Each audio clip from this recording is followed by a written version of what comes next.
అంతటి నేను గోనెపట్ట కట్టుకొని ధూళి తలపైన వేసుకుని ఉపవాసముండి ప్రార్థనా విజ్ఞాపనలను చేయుటకై ప్రభువుకు దేవుని ఎదుట నా మనస్సును నిబ్బరము చేసుకుంటుని. ప్రభువుకు దేవుని ఎదుట నా మనస్సును నిబ్బరము చేసుకుంటుని. నిబ్బరము, ప్రకృతి వికృతి ఉంటాయి తెలుసు కదా. దువ్వు,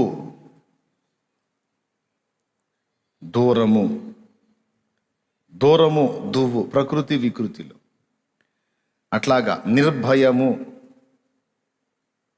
నిబ్బరము. నిబ్బరము అంటే నిర్భయము, భయము లేకుండా.